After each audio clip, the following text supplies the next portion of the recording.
Assalamu alaikum wa rahmatullahi wa barakatuh to some of y'all, and peace out to the rest of you. Hit the share button, especially this time because, well, the message is more important than me or any other messenger. This is the construction work going on at the university at which I was working. I'm still in the transition period. I came to pick up some things, and these are some of the things that were in my office, and I came to get them. My former office, I just turned the key in, and that's construction work that's being done at the end of the hallway. The end there too. Those doors are off the hinges. Their doors are not there. Those doors are gone. The reason that they're doing this has to do with why I'm recording this video. See,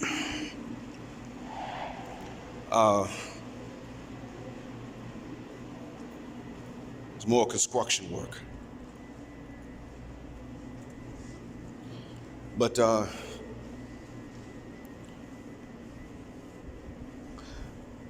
this is me leaving out. I'm getting ready to go. And I will be driving back.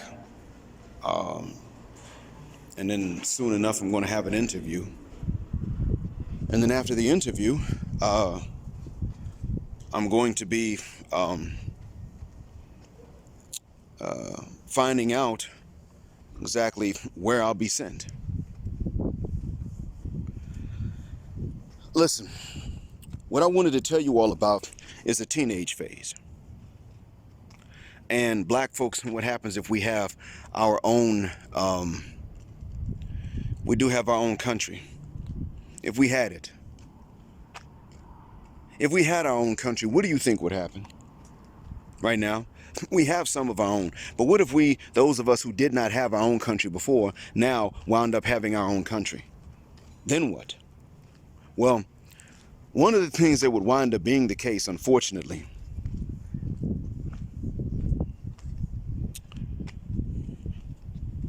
is that, yeah, you can tell by my shadow I'm bald-headed.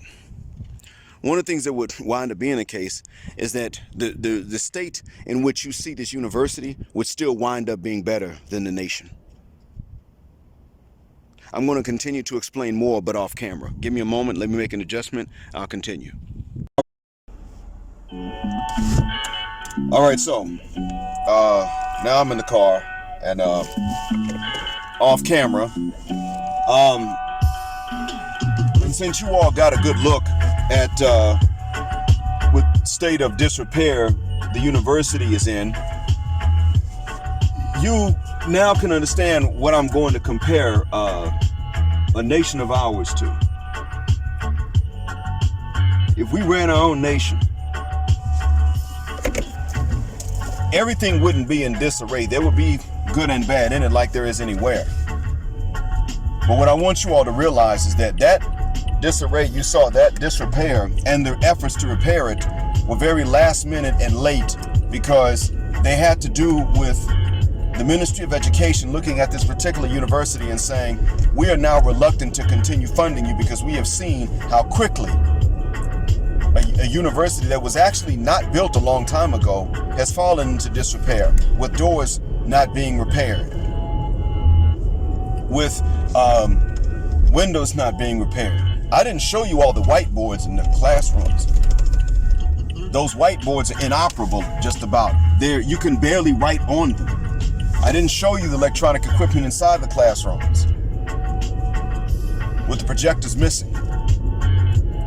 Now, what I want to tell you that they have in common with us that would make our nation much like the university that you saw, where there are things that are good, but a lot of it will be bad, is the understanding of the teenage phase. And someone say, well, what do you mean? And what I'm talking about here is this. Let's look at what we think teenagers are supposed to be.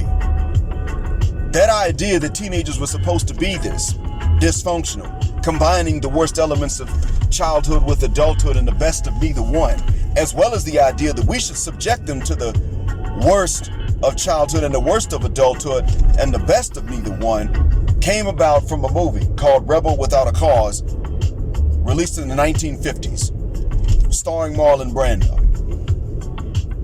Now, teenage years might have been somewhat of a question mark all the time, but this idea of a delay in mental development or a diminished understanding of right versus wrong because they're in their teens only came about then.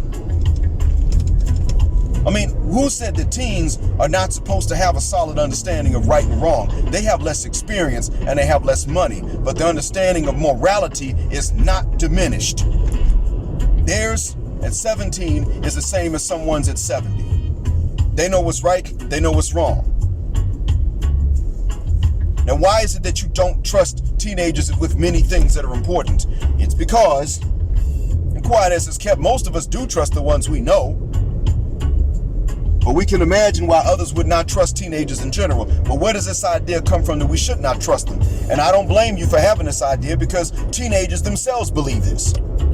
Most of the people in my age group, before we became teens, believed this stuff. My parents were children in the 50s. Not the 60s, they were teens in the 60s. They believed this stuff. By the time they got to be in their teens, they believed that teens were supposed to be irresponsible to a certain extent. White America and Black America alike accepted this idea. But let me tell you all this.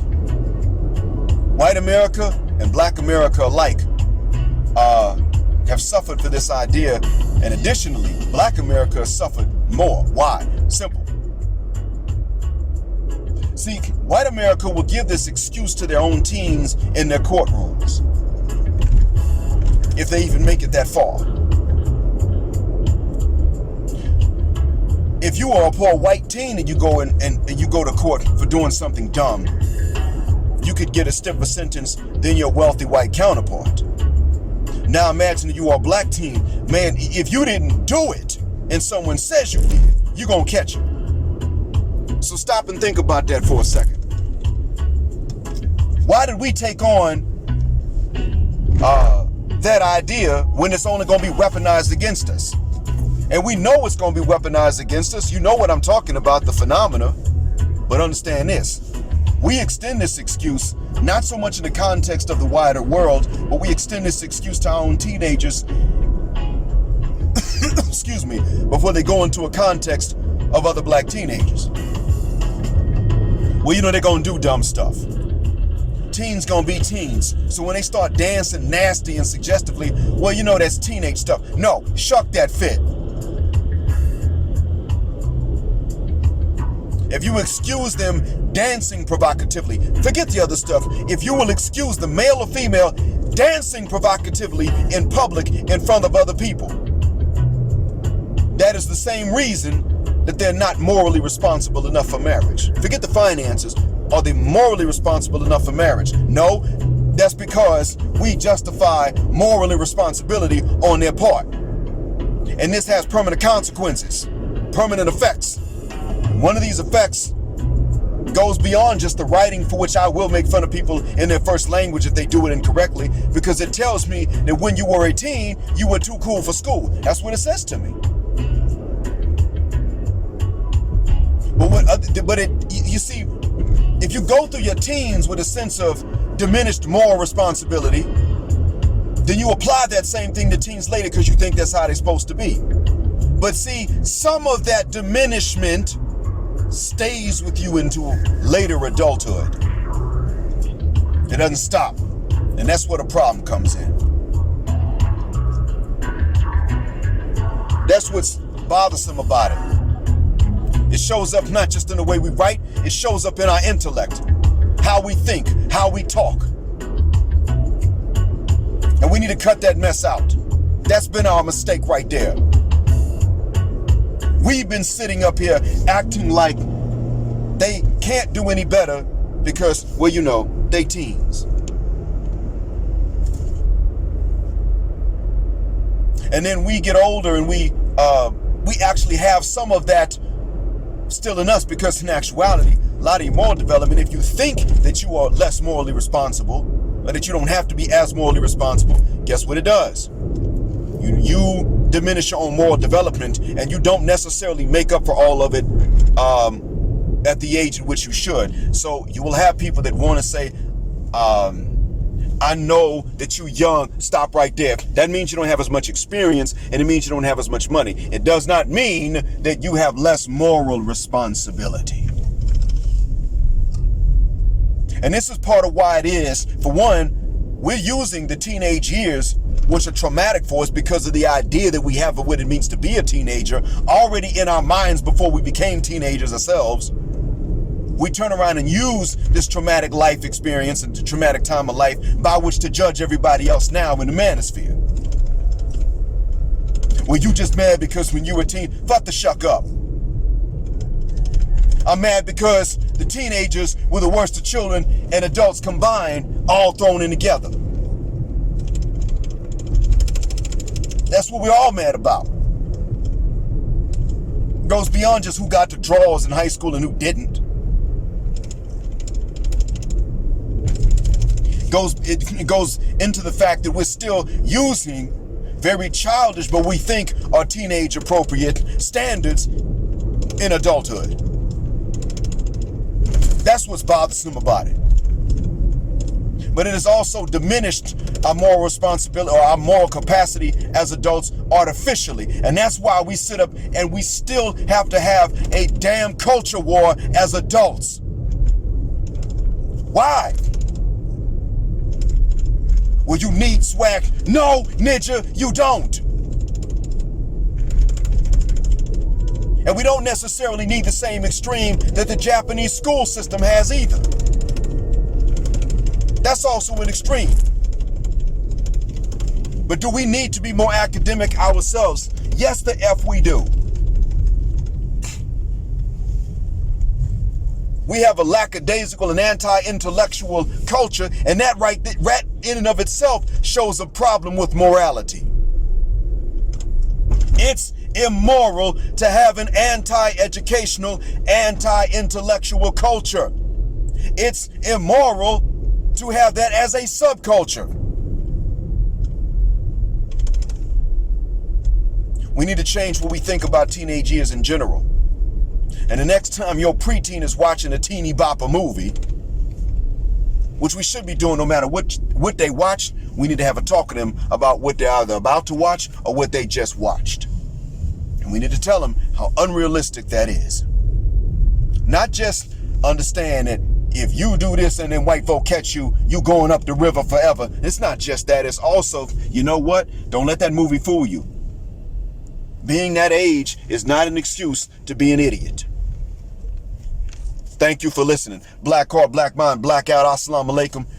And as always, I hope it helped in black heterosexual non-select male power just because they don't like it, and black patriarchy until extinction or judgment day.